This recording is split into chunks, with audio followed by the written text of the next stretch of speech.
be with us here to give a talk.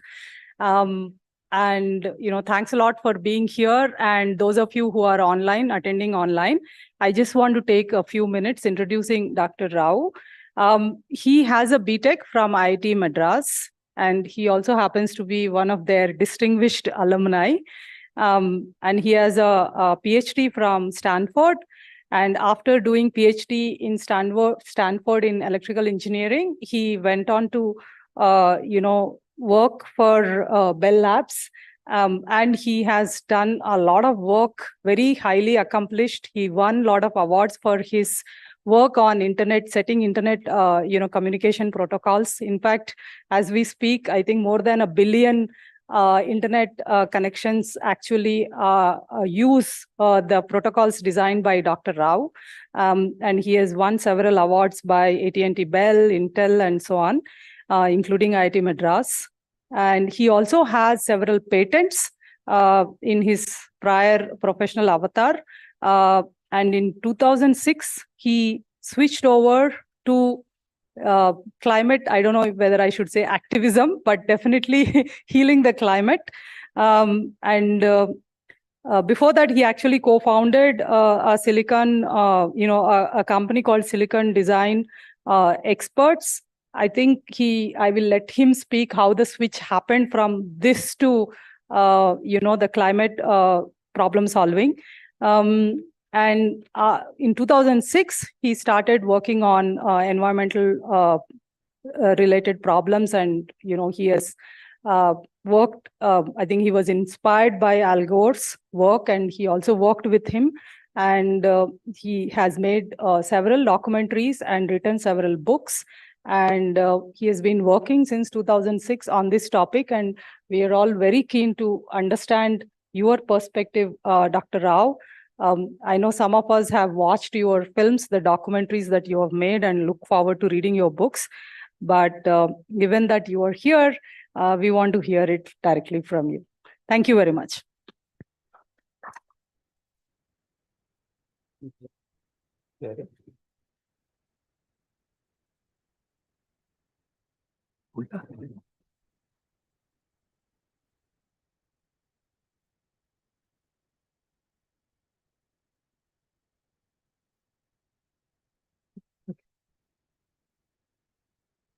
Thank you so much for the introduction. And to give you a little bit more about my work on the internet, I was, as a systems engineer, I was asked to go look at a problem they were having. And this was in 1996. And this was when 100 million bits per second was the maximum speed that we were achieving on the internet connections. And that 100 megabit standard was not working very well. So they asked me to take a look at it and say, how do we solve this problem? Because it doesn't seem to be working so well. So I went back and I studied it. And as usual, I did my work at the last minute, And I realized that on that cable, it's easy to get 1,000 million bits per second. Say 1 billion bits per second, okay? It's easy because the capacity of the cable was like 11 gigabits per second. So my proposal was, let's just do a gigabit on that cable and make it digital as opposed to analog, because we were using analog until that time. And then when that falls back to 100, it'll work very robustly. So I finished writing that proposal up. And I tried to get out of my office, and I couldn't go out because it had been snowing all evening, and the snow had built up on my door, and I couldn't even open the door. And I had a flight to catch the next morning. So I called my wife and said, I'm stuck in my office. I'm going to have to sleep here. So figure out how to get me out of here tomorrow. So she called the building people and basically had them dig a hole to my door first so I could get out and catch my flight. So I went and made the presentation. And at the end of the presentation, everybody laughed at me. They said, you're crazy. We are having trouble getting 100 million bits to work. And you're talking about doing 1 billion bits per second on this cable. we will believe it when we see it. Especially when I was saying we have to go from analog to digital. Okay? But within 6 months, they realized it is serious. What I'm saying is serious because there were a lot of people coming to my meetings. And they were all saying, yeah, you're right. The capacity is 10x of what you're saying. And so it's easy to achieve this. But we need to have the right ingredients in place. And we were figuring out how to get that done. So by 1999, it became a standard. And by 2003, it was on every motherboard at Intel. And the internet just took off. Okay? The reason I'm telling you that is that something very, very similar is happening here on the environment. People think, so it's about looking at things and figuring out how to solve the problem from a systems angle. But as a systems engineer, I always stand on the shoulders of people because I'm using work that they have done and trying to create a pattern out of what they've done.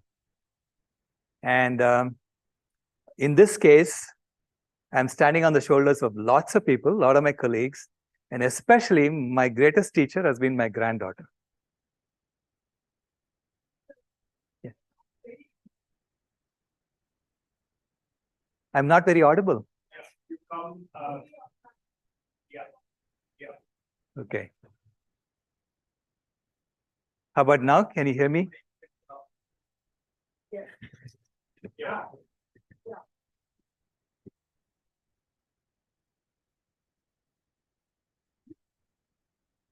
Is that better? Okay. So I'm dependent on others and what others have done, and I try to find patterns and then figure out a story that stitches these patterns together. So in this case, it's been my granddaughter who was my greatest teacher. And she basically taught me everything that I'm going to tell you by the time she turned 6. So I wrote a book about that. It's called The Pinky Promise. And it got published this year. And it's got 12 chapters, and each chapter is one step of her transformation. And it's actually a story that happened between me and her, and she illustrated it actually. So Wayne Dyer said, when you change the way you look at things, the things you look at change. So it's how you tell the story matters. And when you tell the story in the right way, you suddenly see the solution. So William Ophuls had said that the real product of genuine systems analysis is not solutions, it's actually understanding. So when you truly understand the problem, the solution presents itself. Okay? So from that perspective, I'm going to talk about the environment.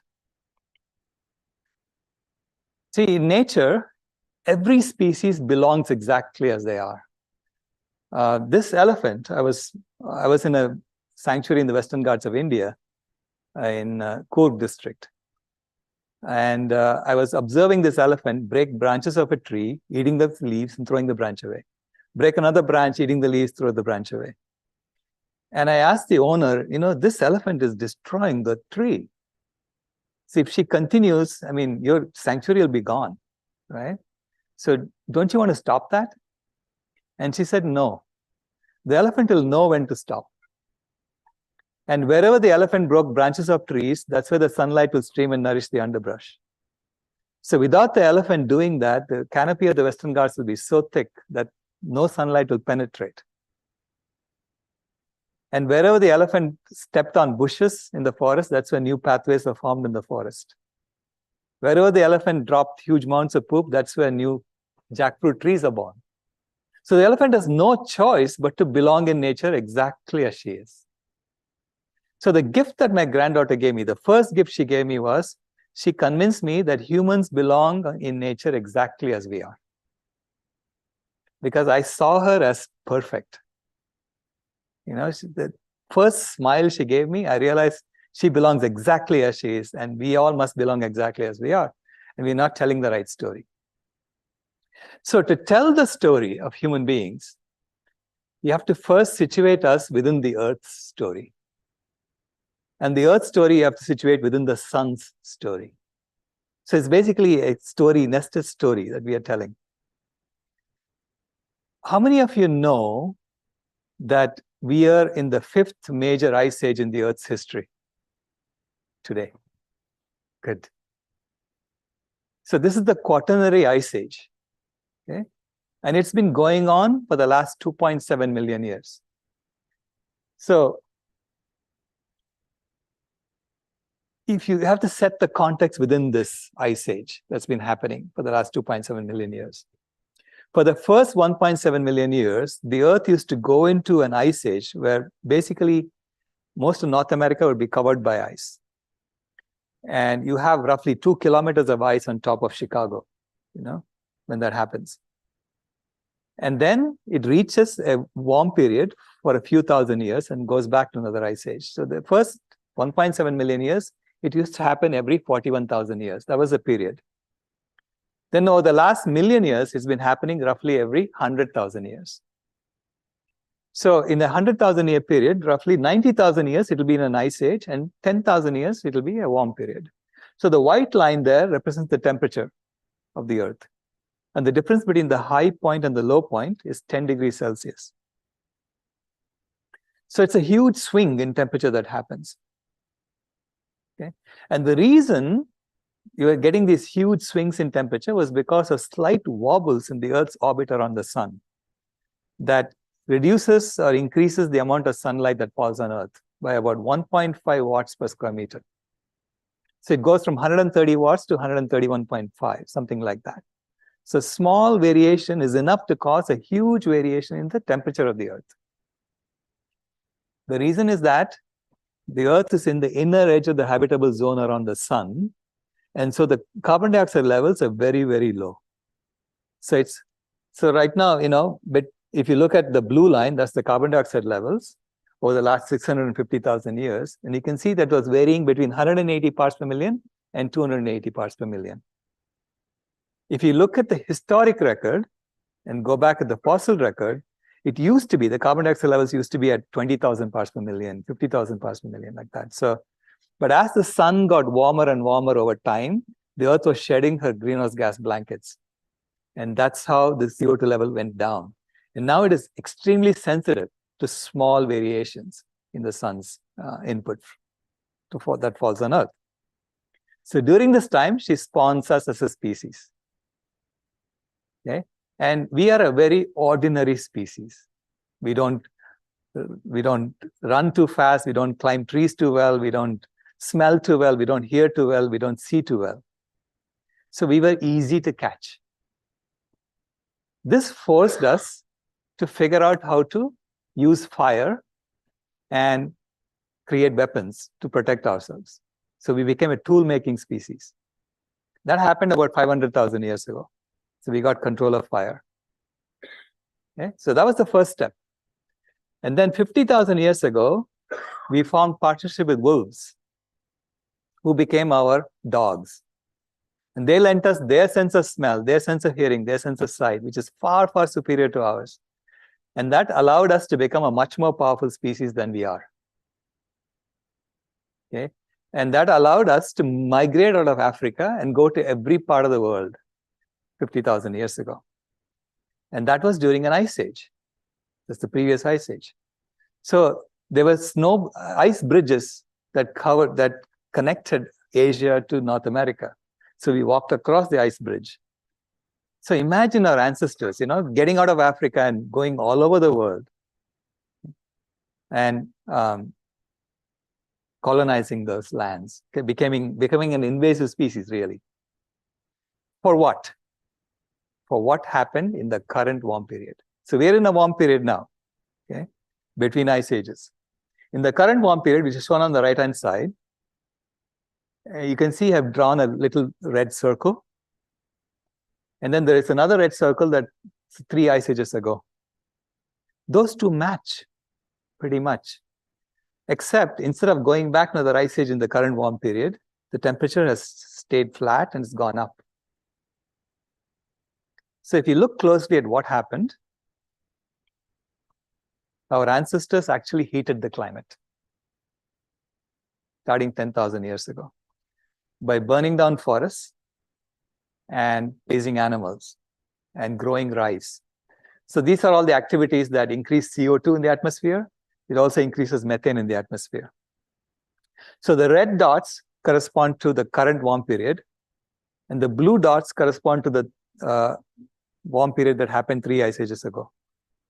And the band around the blue dots is the delta around it. So it's like a 3 sigma delta around it. So this is from a book by William Ruddiman, where he calls it the early Anthropocene hypothesis, okay? And where he showed that it matched what was happening 3 ice ages ago until about 6,000 years ago, and then the CO2 levels take off.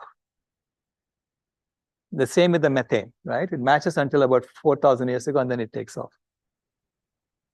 As a result of that, we actually kept the temperature constant for the last 10,000 years. So if you look at the red line, that's the temperature of the Earth. And it was 20,000 years ago in an ice age. And then it went over the glaciation threshold about 11,700 years ago. So that's the blue line. And it would have gone back to the ice age 5,000 years ago, except because of what our ancestors were doing, the temperature stayed flat, which allowed us to do agriculture. Because to do agriculture, you need to be able to predict seasons. You need to be able to predict the temperature, right? So keeping the temperature constant allows agriculture to happen. So his estimate is that by deforestation, we actually caused more of a temperature increase, which is labeled as A there, than what we have done with fossil fuels afterwards. So we discovered fossil fuels about 200 years ago, and then we dug them up and we burnt them. And in the process, we created all the tools and technologies we need to reconstruct all this so that we can tell this story, right? And we also increased the temperature by another 1.2 degrees Celsius. And now we are at this today point, and we are deciding what to do. If we continue heating the climate, which is what Bill Ruddiman has shown, the temperature will increase to about 3 or 4 degrees Celsius, at which point we are all going to die. So his estimate is that 3 to 4 degrees Celsius, all humans will die off. And then the Earth will go back to another ice age again. So that's what he's showing.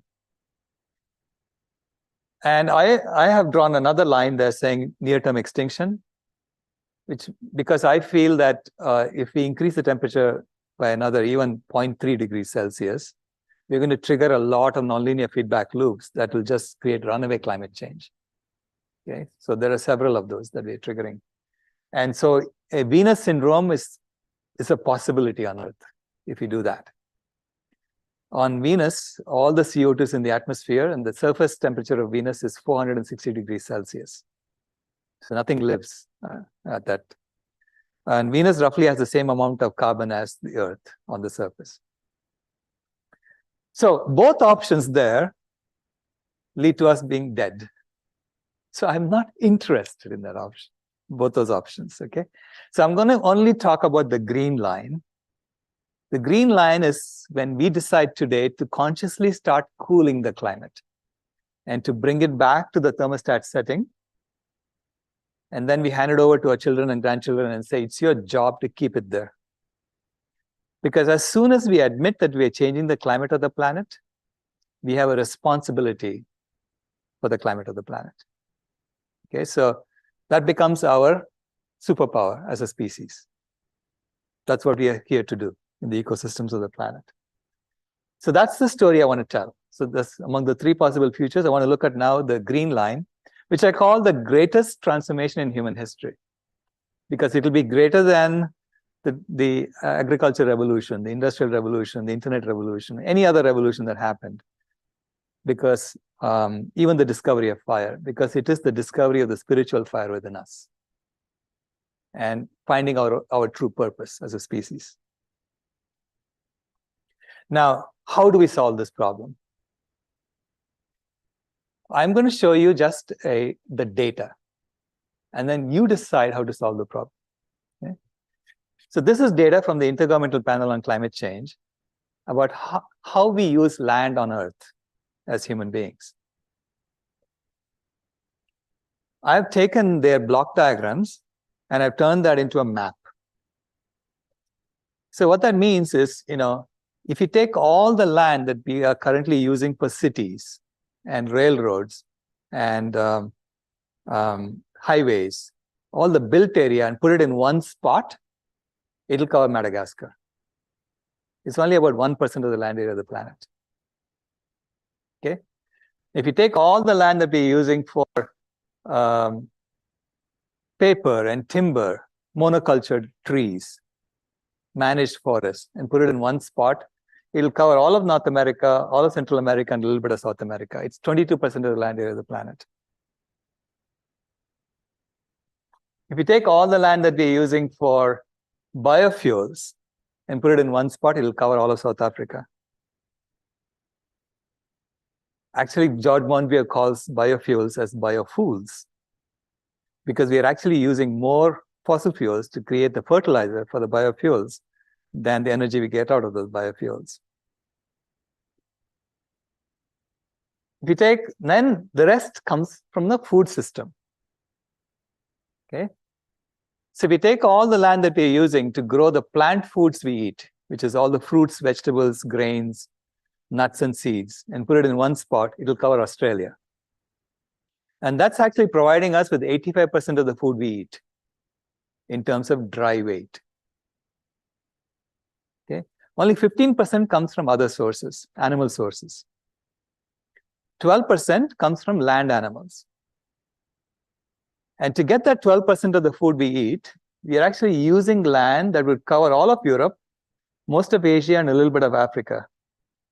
It's 43% of the land area of the planet to get that 12% of the food we eat from animals.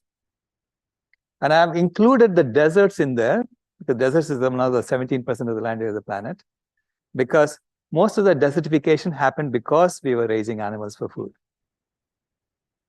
So the animal agriculture industry is responsible for that as well.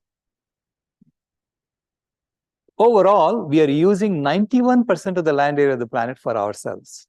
Only 9% is still wild animals. And there we are deforesting every year to get more and more out their land and adding it to the animal food component. The reason animal foods require so much land is because it's extremely inefficient to get food out of animals. So on average, an animal has to eat 39 kgs of food to get 1 kg of food out of the animal. Now, the remaining 3% of the food we eat comes from the ocean, for which we have been destroying the entire ocean. Every year, we bottom trawl the ocean floor an area the size of South America every year to get the 3% of the food we eat, because it's getting harder and harder to catch the fish.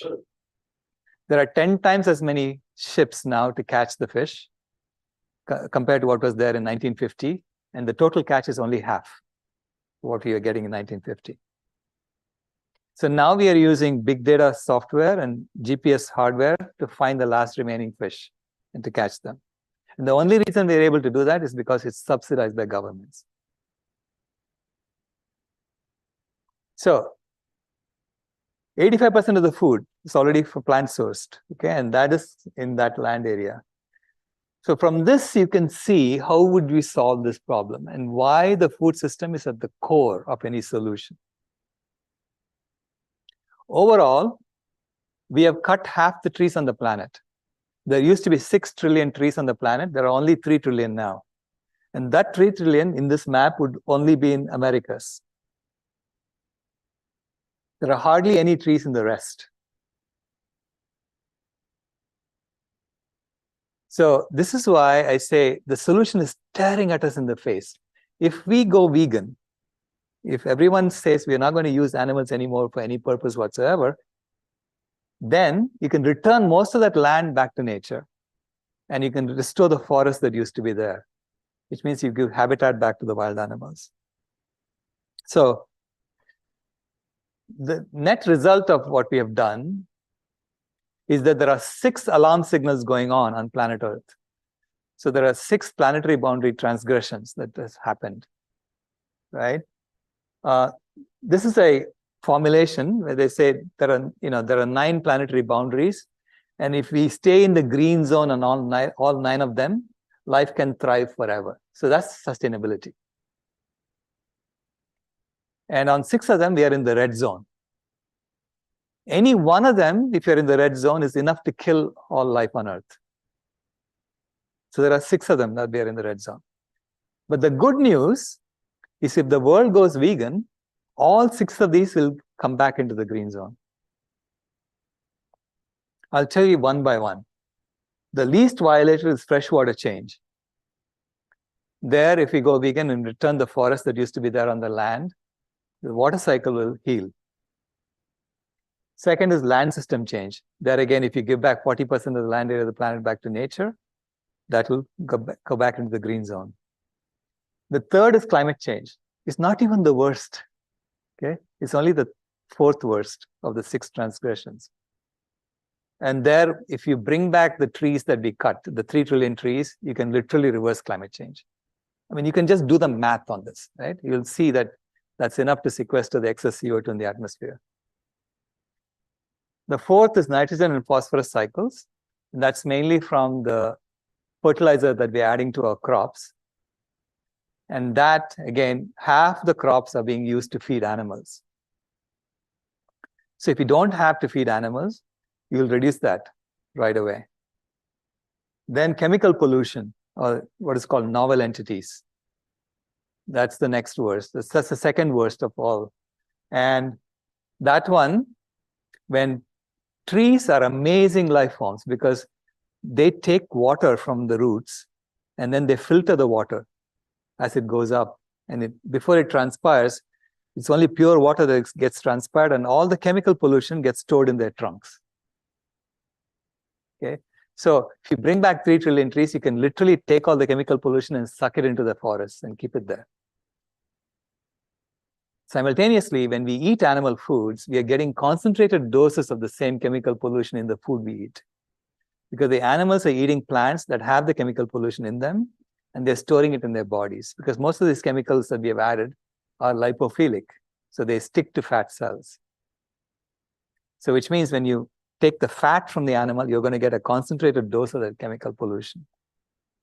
So when we go vegan, we actually address chemical pollution both for the earth and for ourselves. And finally, the worst violation is biodiversity loss. We have killed 10% of the species on the planet, animal and plant species. 10% of them are gone, extinct. Okay? The remaining are hanging on by a fingernail. And I'll show you how dire it is. Biodiversity loss is now at 1,000 times the background rate. Okay? And you have to look at the biomass of wild animals that are there. And between 10,000 years ago and 1970, we wiped out 60% of the wild animals by weight, in terms of total weight. And between 1970 and 2010, we wiped out another 52% of the remaining. So when that result came out in 2014, it's from the World Wildlife Fund Living Planet report of 2014. I did an extrapolation saying if the rate at which we're killing wild animals is proportional to the size of the economy, how many more years can we continue doing this before we wipe them out? And the answer was 2026. And I was shocked. And I thought, maybe my calculations are wrong, because why isn't everybody screaming about this if this is true? And then I thought maybe I'll wait till the next report and see what that will tell us. And I now regret waiting 2 years, because if I discover that 52% of Indians are dead, would I say, let's wait a couple of years and see how many more are dead? I was doing that for wild animals, right? So anyway, that's what I did. And then the next report came out in 2016. And it said that between 1970 and 2012, it was 58%. So at that rate, by 2026, it will be 100%, even with a linear extrapolation. Right? So I realized that my calculations were correct. And that's when I made a promise to my granddaughter that we will reverse this by 2026. That's the pinky promise. Unfortunately, it's still going. So 2016, it was 68%. So we are on track to hit 100% by 2026. Now, remember, this is 68% of what was left. If you look at what was there 10,000 years ago, it's close to 90% gone. Okay? So it's urgent that we try to reverse this. Now, even though climate change is the fourth worst of the transgressions, it is threatening to become number one because there are several nonlinear feedback loops in the climate system that are all itching to go in the wrong direction. Okay? They're all going in the wrong direction right now.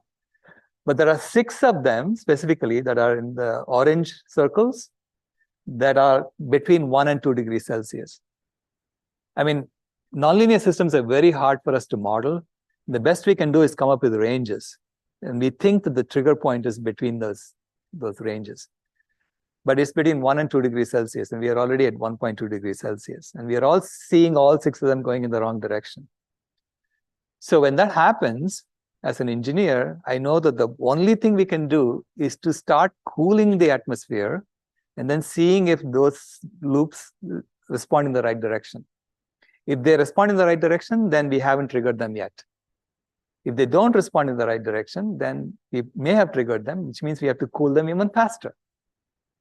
That's the only way I know to solve this problem.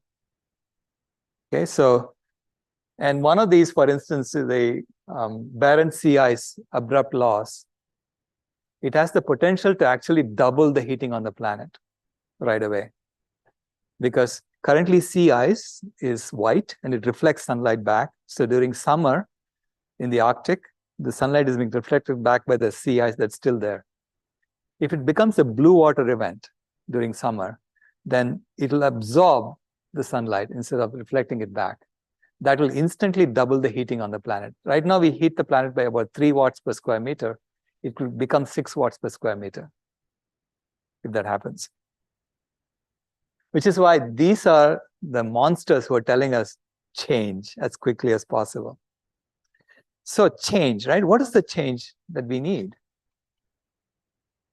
It has to do with our food and what we do with animals.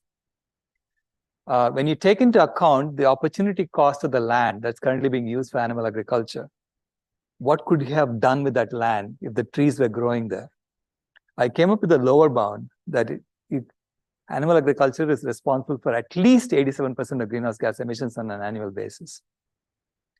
That lower bound is based on what is already growing there, what the animals are already eating. And after the 6th assessment report of the UN that came out in 2022, I was able to increase that lower bound to 118% because they increased the amount of carbon that's stored in soil compared to vegetation. So what does it mean that it's greater than 100%? It means that if you go to a vegan world, even though you're still driving around in cars, you're still flying around in planes, still doing all the other activities exactly as is, you will see the climate cooling year after year. Because that's the power of the vegetation to soak up the excess CO2 in the atmosphere.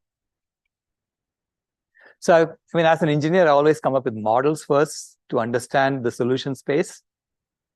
And I created this model to understand the climate solution space. So in this model, there is a baby sitting in a bathtub, and there is 1,100 liters of water in the bathtub.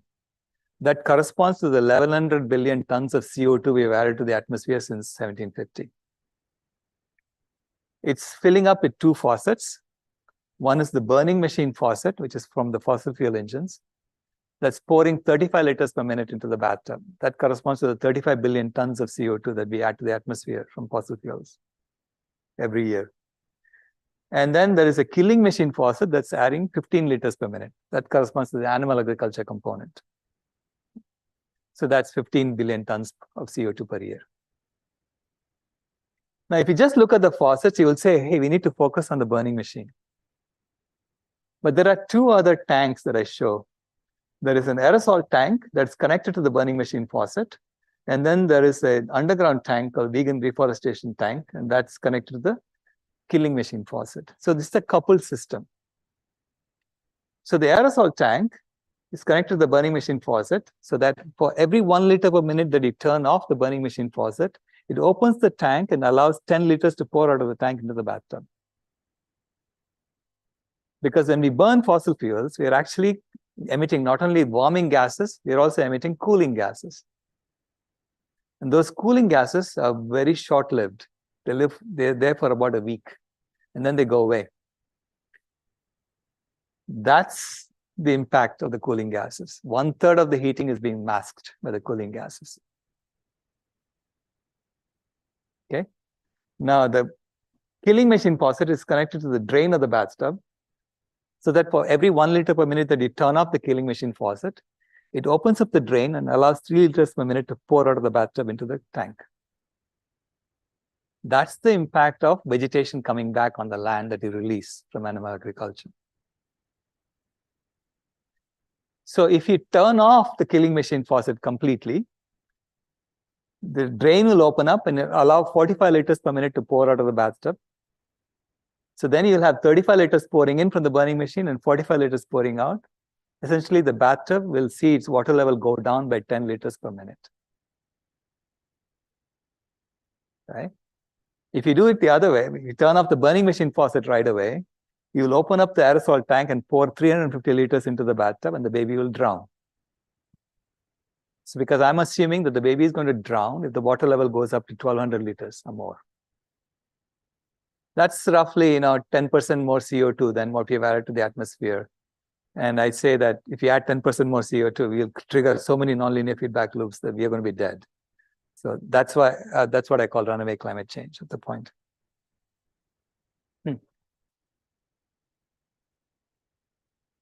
The burning machine also is releasing cooler gases. Cooling gases, yeah. If you turn it off, it's actually detrimental. Right now, yeah.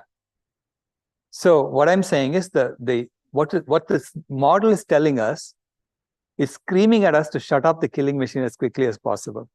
And once you shut off the killing machine, then as the water level comes down, you can turn off the burning machine slowly. That's the right way to do it. When the killing machine is on, trying to turn off this is actually bad. Yes, absolutely. This is what they're doing. Exactly. So if an alien comes and looks at what we are doing, they think we're trying to kill ourselves.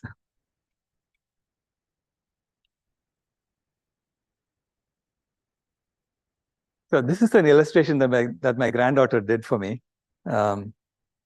It shows that humans are on this marathon. We've been on this marathon for 500,000 years. We've been working on this project, okay? So it's like we've been on a marathon and we have gone 26.197 miles out of 26.2 miles. We only have 14 feet left. But to get to the finish line, you have to make a U-turn. So you have to change everything we are doing. Instead of heating, we have to start cooling, right? We have to make a U-turn. But straight ahead, if you go, there's a McDonald's. And then there is a clown outside saying, come, come, come. This is normal, come over here. So what do you think you should do? What do you think we should all do? Yeah. 1 point. Yeah. Think of this. Driving yourself, running with coal. Nowadays it is electric. Right.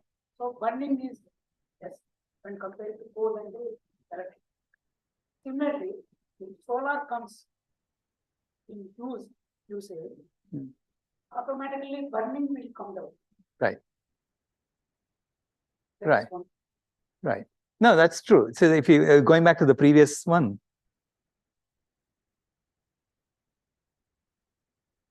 This one. Yeah. See, converting from fossil fuels to solar, you are going to reduce the amount of fossil fuels you use. You'll still be using some because you have to make the solar machine, the solar panels, right?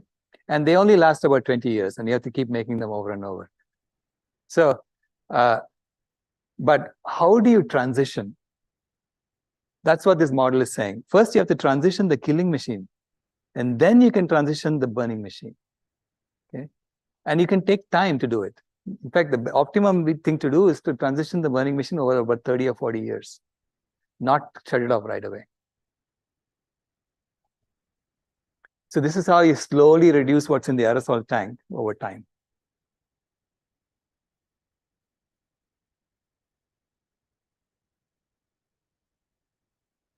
But the point I'm making here, it's sulfates, sulfur dioxide, and the clouds that come from the sulfates. So there are both. It's kind of reflects back the sunlight. Exactly. Right. Right. So there's one, I mean, some people talk about geoengineering, and one of the mitigation strategies is to actually put sulfur dioxide into the atmosphere. But when you do that, it becomes sulfuric acid and comes down on our heads, and it'll kill vegetation eventually. So that's one of the planetary boundaries. It's still in the green zone, but if you keep adding deliberately, it'll get into the red zone also. So I say that we have to tell this story, that we are on a project that our ancestors started, okay, long time ago, and they suffered a lot to get us to where we are. And what have we done? What have we accomplished? We have basically shut down the Quaternary Ice Age. It's no more. There will never be another ice age as long as we are around. So Mother Nature is saying, would you like to dance with me? If you don't want to dance with me, I'll kill you. Okay? Would you like to dance with me? To dance with her, you have to make this U-turn. Right? And so I say, what is it that we have to suffer to make this happen? You have to eat paneer. Instead of paneer, you have to eat tofu. Instead of curd, you have to eat soy curd.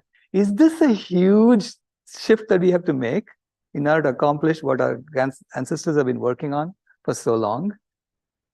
I see it as minimal suffering that we are undertaking to get to that point. And everything that we did so far has allowed us to do this. So there is nothing wrong with what we did so far. Right? Without this technology, I wouldn't even know what we are doing, right? We couldn't even model these things properly. Now we are able to measure things in the atmosphere. We know how to manage now. Right?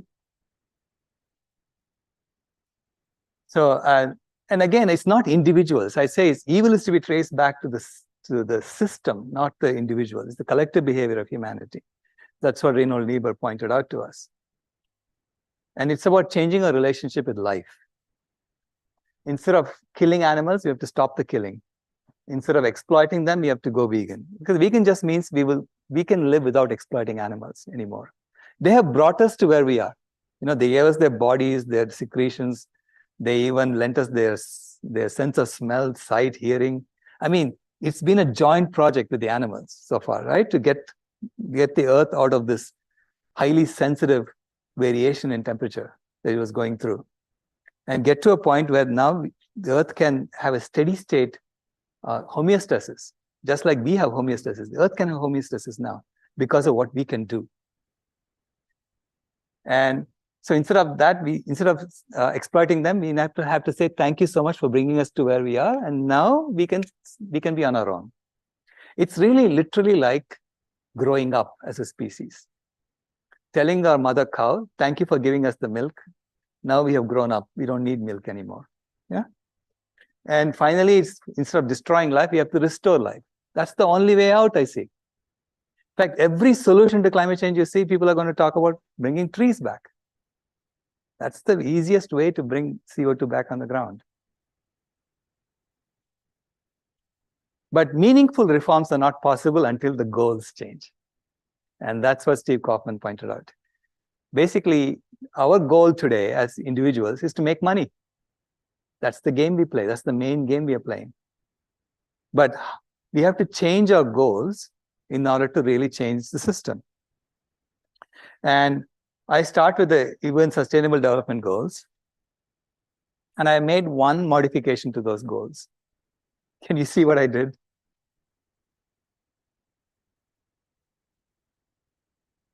Yes.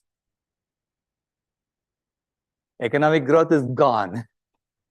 Instead, I replaced it with zero animal exploitation. Because as a systems engineer, if someone gives me a bunch of goals and says, meet these goals, and if I see a redundant goal there, I throw it out first, because I don't want to be distracted by redundant goals. Why is economic growth even there? If we meet zero poverty, no poverty, zero hunger, good health and well-being, do you care that the economy is growing or not? Why is it there? I call it a Trojan horse. It's there for people to pretend to meet all the other goals by just growing the economy. And you throw that out. So if we are sincere about meeting the goals, we have to meet the goals. One by one, let's accomplish them. And we know what to do. It's not that hard to meet these goals. If you ask engineers how to get zero hunger, we can do it. There's food here, there's people who are hungry here. Bring the two together. It's not that complicated. And the American College of Lifestyle Medicine pointed out that 90% of the healthcare costs in the world are caused by these 8 risky behaviors that are responsible for over 15 chronic health conditions. And it starts with poor diet, then physical inactivity, then smoking, lack of health screening, poor stress management, insufficient sleep, poor standard of care, and excessive alcohol consumption, in that order. Poor diet is responsible for more than half of this. Now, on the flip side, 90% of the healthcare economy depends on us indulging in these behaviors, which means the system is constantly trying to get us to indulge in these behaviors, because otherwise the healthcare economy will go kaput. So that is the game of growth that causes us to do these problems, create these problems for ourselves. Especially in India, I think we have to be very, very cognizant of this, the chronic diseases, because we have been genetically selected to store fat easily. Because during the colonial era, between 1800 and 1945, India went through 25 famines. And these were all engineered famines. A lot of them are engineered famines, because this is how you get people to migrate out of India and go to Fiji and Jamaica and South Africa to do labor. You make them hungry.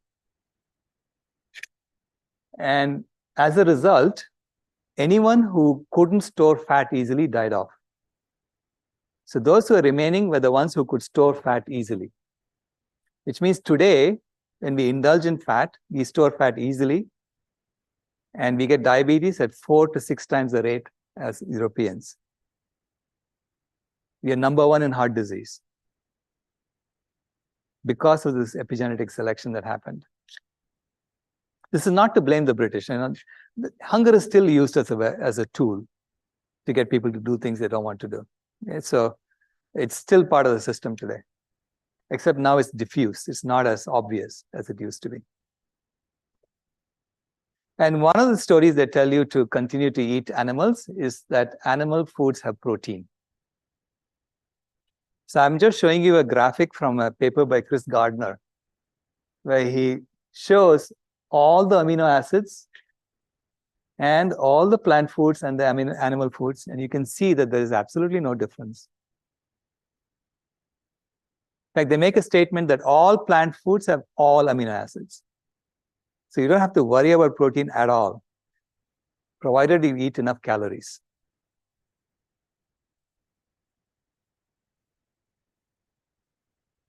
Then I took the 8 risky behaviors that the American College of Lifestyle Medicine had listed, and I said, let's do the exact opposite.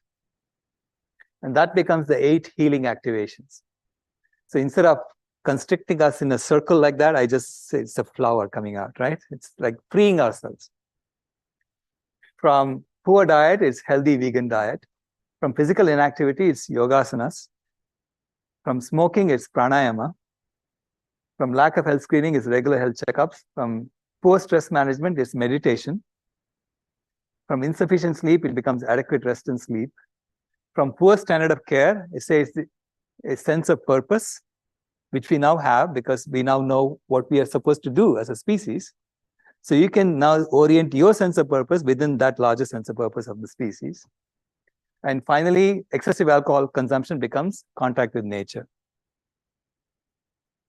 Now, I encourage all of us to do these 8 healthy healing activations because it's only when we heal ourselves that we can start healing the planet. This is the oxygen mask rule, right? So unless you take care of your own health, you're not going to be interested in the health of the planet.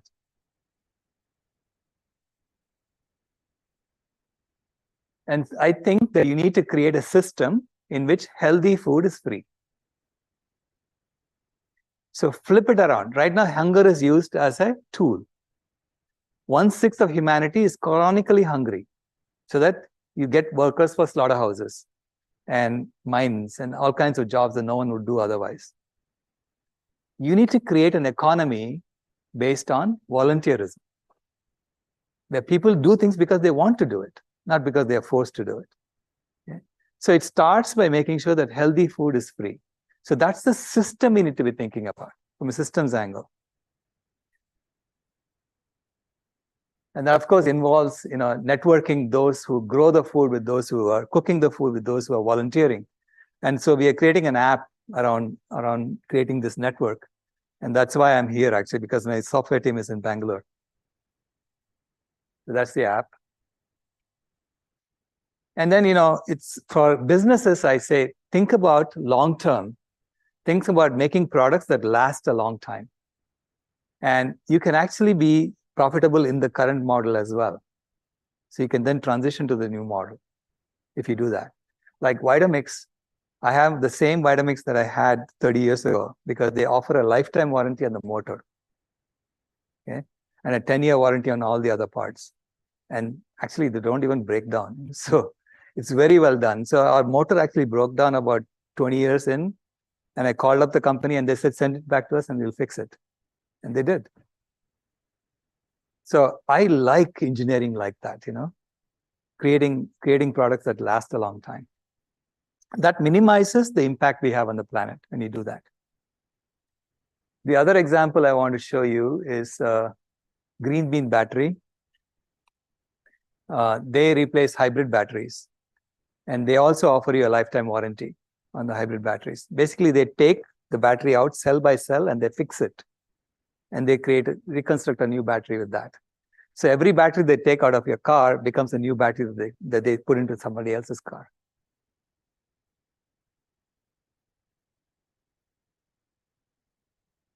Ultimately, it's about changing the money game. Because right now we have created a money game and we play this game all the time. We think it's normal to play this game. And we created a money game in which there is more debt than money at any given time. And everyone is extracting from the planet in order to return the debt. So this creates an impetus for growth all the time, right? So we have to change this game so that it's a game which is sustainable. And I have ideas for how to do that. It starts by actually taking monopoly and turning that into ecopoly. So in monopoly, the objective is to win the game. In ecopoly, the objective is to continue the game forever. So that's what I mean by that's the difference between a finite game and an infinite game. If you think about it, we play a lot of finite games today. In fact, the standard games we play are all finite games. And the objective of a finite game is to win the game. So at the end, there'll be one winner and all the rest will be losers, right? Whereas an infinite game, the object of the game is to continue the game forever. And my granddaughter actually taught me this. She hated losing.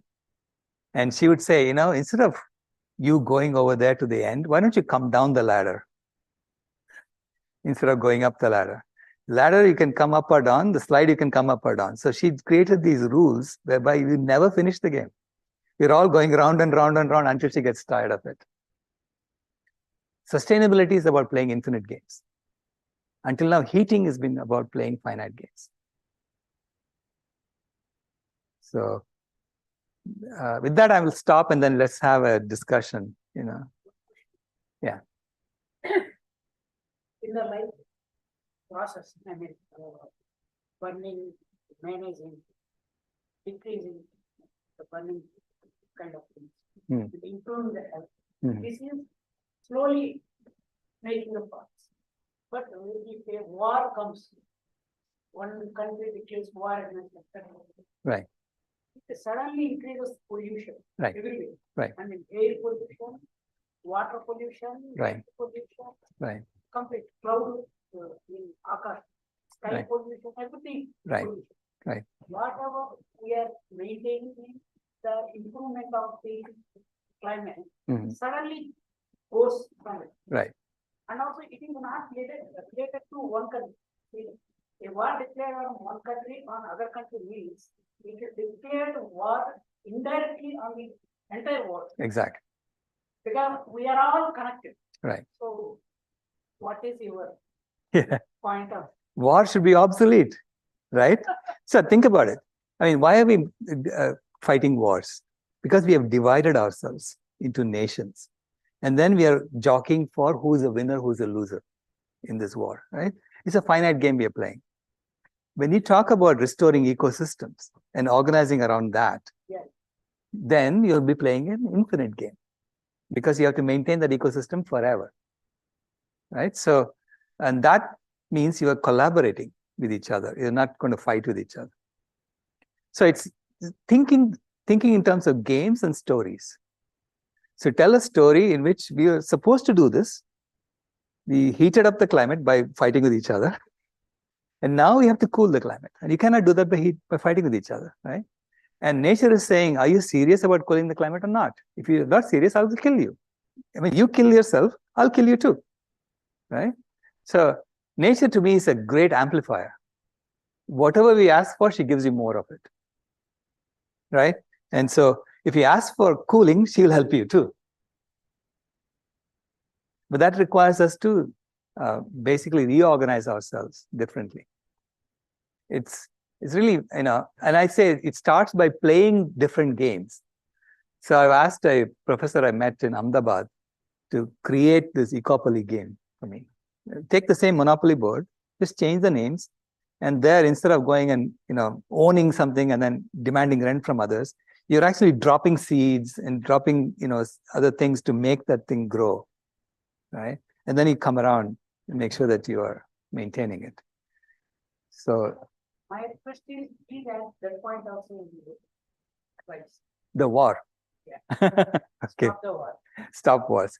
Yeah, it's about peace. It's organizing around the love. It's a love-based system, right? Right now we have a fear-based system. This is a fear-based system. This is a fear-based game. It's a game of scarcity. It's a deliberate scarcity we create. With respect to food system, like converting from an existing system to a vegan system. Right. So this is actually an ideal scenario where there is a step kind of a translation, which would be very difficult when we see from a practical implementation point of view. So if you see it from like in a non-idealistic scenario, what would be your suggestion when we are trying to transition our food system? Right. From the existing scenario to an ideal scenario, right? Which areas would be prioritized first? Like, would it be marine system? Would it be poultry? Yeah. In that perspective, what would be your suggestion? I would suggest addressing eggs and dairy first, right? And then, because that's the foundation of the meat and poultry that happens afterwards. And also, I would suggest creating free food, free healthy food distribution in temples, in churches, in community centers. I mean, healthy food should be free. If you want unhealthy food, you have to pay for it. Okay, so it sort of changes the incentive around, right? And when you create that, you will see that people heal right away. They feel better and they start, recognizing that there is healthy food over there. I could eat that, and then they will slowly wake up from the trance that they're in. We're all in a trance in that sense. Because these problems are not that hard to solve when we put our minds to it, right? So if you look at the problem, you put it all, this is what I did. I basically said everything I'm going to put on the table and see, now how do I solve this? And it's not that hard. Yeah. But when you think about it from a daily, day-to-day activities, you'll see, oh my God, that's a huge transformation you're asking for. From a farm perspective, also, now it's like kind of integrated farming which is being promoted, where it's like you have animal husbandry which is going along with the regular farming. Right. So which is also a source of employment for many Indian farmers. Again, what is employment? See, employment to me is colonialism. They first told us, you have a right to life, liberty, and the pursuit of happiness. It is God-given. If you have a right to life, that's God-given, why do you have to earn a living?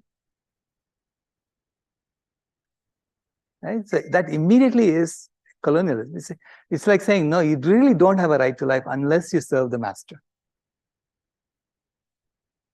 So it's again storytelling, right? So we have to start seeing those things and say, hey, we want the original that you said. Look at the Constitution. This is what you said. I'm going to implement that. How about that? In the Constitution of Indian Constitution, it actually says you have the duty to be compassionate to all life. Which means you have a duty to go and free that chicken that you see that's in a cage.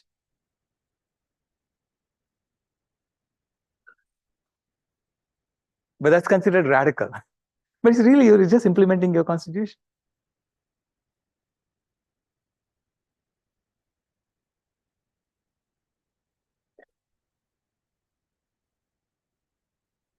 It's about starting conversations around this, okay? That's what I'm trying to do. Yes, go ahead. One of the charts that we use to planetary boundaries, and I've been tracking it for a while now, the total subject. And around, I think, 13th of September, barely a month ago, 2 months ago, there was this report released by the Stockholm Center, which said that the earlier tracking many years ago showed that 3 out of those 9 boundaries had been crossed. And in this latest release, they have said that 3 had become now 6. That's what I showed. That's what you showed. Yeah. My question is that to me it was like a showstopper. It's a all bell ringing kind of situation. And that report actually sank without a trace in less than half a day of the news cycle. I was expecting next morning all kinds of people would be reacting and talking about it. Not that I felt that I was the only person who had even read it. Yeah. So is there a mechanism to take out of the mass of good news and bad news, mostly bad news that's going around, to elevate some game-changing revelation? To me, 6 boundaries getting crossed is like all hell breaks loose kind of a situation. Exactly. And nobody, I'm telling you, I know. I've even noticed it. That Stockholm Resilience Center chart is explicit, the report is explicit, the basis behind it is unquestionable. So it's not noticed. Is it benign neglect, or do you think it's malign neglect? Malign neglect, yeah. Absolutely. Or so from a business school kind of perspective, I offer subject in the second year in the protocol field business management. And I constantly all the cases and discussions are centered on how do you find this A intersection B where you can do good things to your bottom line while doing good things to them, and also that they are not exclusive. But it seems to be that if the overall perception of thinking like 6 planetary boundaries are red, if that doesn't shake the room, what you do next at a company level. And what you're talking about is absolutely powerful. Everything starts with a single person, all the chain management, all that you spoke about. But at a corporate level, do you have any thoughts on what can be done to increase the awareness? Everybody and their mother is talking about ESG, but on the ground, Yeah, so I'm sort of, I went to Arvind Eye Care in Madurai, and then LV Prasad Eye Institute in Hyderabad. So among all the people that DVR connected me to, is the I people in the corporations who wanted to talk to me first. I say that we need to open our eyes first before we see other things, So in that sense, it's probably okay. That's what happened. So I'm telling them to start looking at the 9 planetary boundaries and how they're impacting these 9 planetary boundaries first, right? Because they do a lot of things too, like one-time use. They have lots of one-time use instruments. I said, is that the right way to do it? You have to start questioning those things because you have these blades that you created and you just, after one operation, you throw it away. Can we not reuse it? But it's costly to reuse it today. But it's costlier for the planet, actually, to just throw these things away. So those are the kinds of considerations that need to come in at the corporate level. Unfortunately, these institutions are sensitive to that. So I hope that they will take the first step to create this planetary boundary framework for what they're doing, which is like donut economics, right? Donut economics framework for what they're doing. And then that will spread. So it is, unless, until we get the leadership to actually take these things seriously, we're not going to get there, right? So it's up to us to make the leadership take this thing seriously. And that begins with personal change. So, I was telling, in the conference room we were sitting and talking about it, I was telling about creating new defaults where the right thing is the default, and if you want to do the wrong thing, you have to pay for it. You have to ask for it separately. So don't take away choices from people, but make the default the right thing to do. Make the default that is aligned with the 9 planetary boundaries, right? Then people think about it, because most people just go with the flow, go with the default. And they'll think about, why am I asking for something that's against the default, against the norm? And so those are the kinds of changes that we need to put in from the grassroots, and that will force our leadership to change. But the challenge that you're facing is that the default is not the norm, right? Right. The right default is not the norm. Right. The norm is the destruction, right? Yeah. Changing from the norm to the right default is the major challenge. Right. And that has to be done, you were saying, from the top management leadership. But if they're not convinced, then it is not going to become a default. Right. That's where we are. See, it can come from the top or from the bottom. So the plant-based universities, what they do is they convince the students. They tell them, look, it's our future, and this is why we have to do this as the default. And then the students go and pressure the administration to change. So actually, they make the students take a vote first. So that it's the majority of the students who are asking for the change. And they've done that in 26 universities already, so including Cambridge in the UK. Yeah, UK is growing really fast, the vegan movement. Right. So, see,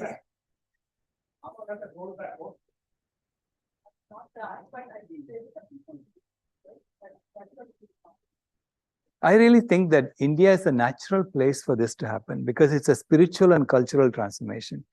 And the culture is actually going back to our root culture, because our base food is fundamentally vegan. Dal, chawal, roti, sabji, and idli, sambar. These are all vegan foods, healthy vegan foods too.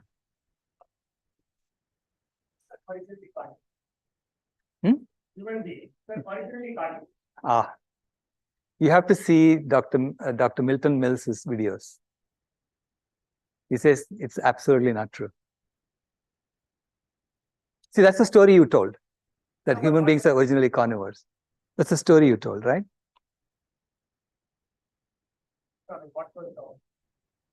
If you look at our anatomy, we are basically herbivores. There is absolutely nothing in our anatomy that says that we are carnivores. You can only eat meat because you can cook it. Yeah, but we were not doing cultivation. Right? We killed animals and ate them. We ate fruits, basically. We were fruitarians to begin with.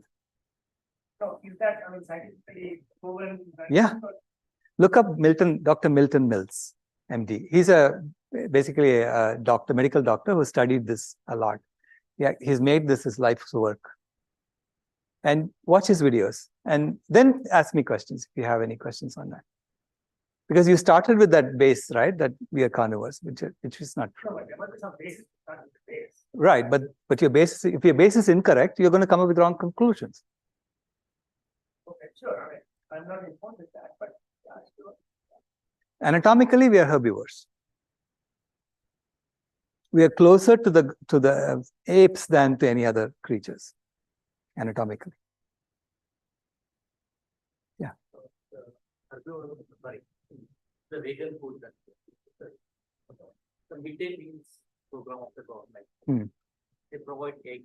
I know. to children. Yeah, that's because of Cargill. As a Cargill. alternate to that, they have a banana. Right.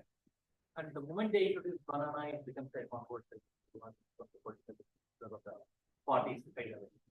And in some states, they insist eggs for the children who are up to fourth kind of the primary school. Okay. So, of course, how to deal with these kind of applications, Right. especially the implementation. Is a banana, just one banana is an equivalent replacement for egg in terms of the nutritional value? See, it has to be designed by a nutritional expert. Yeah, it has to be designed by a nutrition expert, not by politicians, right? So you have to ask the professionals, what is the right food to give to children? And then implement that. So the Physicians Committee for Responsible Medicine has come up with a whole universal meals program where you basically choose ingredients that anybody can eat, that don't have common allergens, that don't have common cultural taboos attached to them. So this way you're creating a meal that can be universally fed to anyone. And if they were to come and design a school lunch program, then no one will argue. This is a bunch of doctors who are doing it, right? But right now, Cargill is trying to promote eggs in India and poultry production in India, because the battleground for sustainability is India, not somewhere else. This is the battleground. Whichever way India goes, the planet is going to go. If India wants to eat more and more meat, the planet is going to die. Absolutely no question in my mind. If India goes back to eating vegan food, Shakahari food, then the planet will thrive. You have so much power. Okay? Because this is the spiritual and cultural heart of Mother Earth. One more point. In protecting the nature, there is one more point is minimizing the utilization of the plastic. All chemicals. I mean, I'd say chemical pollution includes plastic pollution also. Yeah, all chemicals. We have put something like 150,000 or maybe even more now novel chemicals that the Earth has never seen before. We made them up, right? And a lot of them are, I mean, they live forever. They have huge lifetimes in the planet. And they can only be removed by trees, who would store them in their trunks, and when the trees die, then they get buried.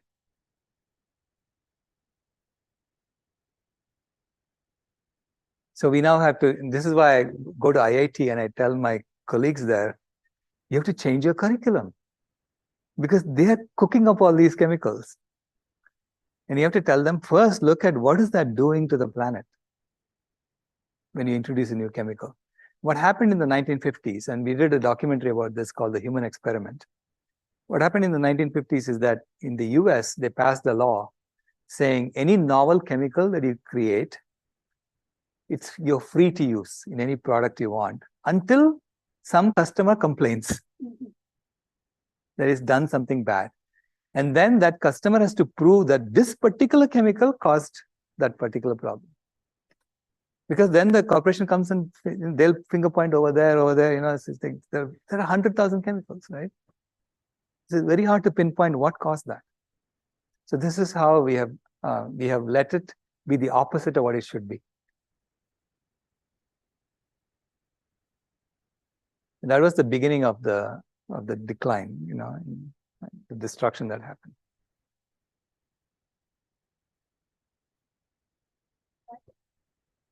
Last one point. Yeah. In your best practice,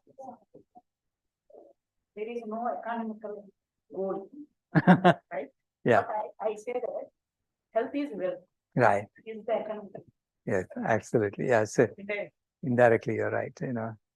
Because the reason they use disease is used to extract wealth from you, because that's the game we are playing. It's a hunting game, right? So as the money flows, you are trying to figure out how to grab it for yourself.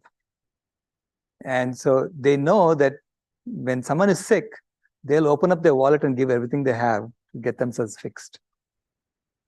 So that's why disease becomes the foundation of the system. So our system currently is based on death, disease, and destruction. You have to base it on health, happiness, and harmony. And you can create one like that. So that's the creative part of humanity that's going to come out now. Because we have to create this new system that's based on cooling, that's based on love, is based on health, happiness, and harmony. All the good stuff. And it's exciting to work on something like that.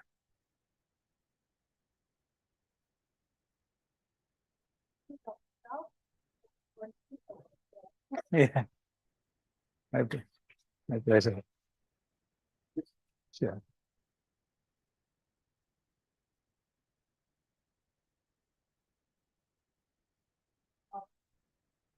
We have a small token of appreciation from I in Bangalore. You already gave me that. That's from Dr. Rishi. This is from us. Yeah, thank you very much. So we hope that some learnings have come out of this talk, and we hope that there will be opportunities to work with you and present leaders, and all the very best to all of us. That you continue to spread the awareness. I think there is a need for many more such awareness sessions. Absolutely. Happy to come back and talk to the Sure, whole sure. group. Yeah, as I told you earlier, getting our students into a room seems to be very difficult other than classes, but Well, yeah, welcome to your class. and that. I think we should do that next time. Sure. Thank you very much. Thank you. Thank you.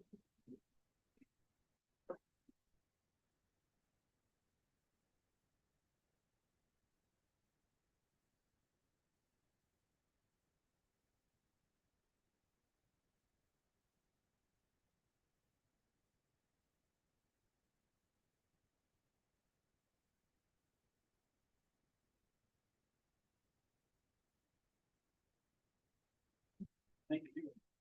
Pleasure.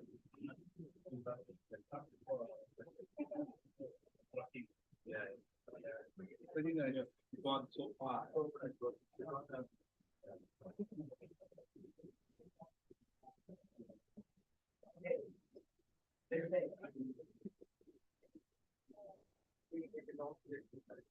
Yeah, I figured my wife from relative. Yeah,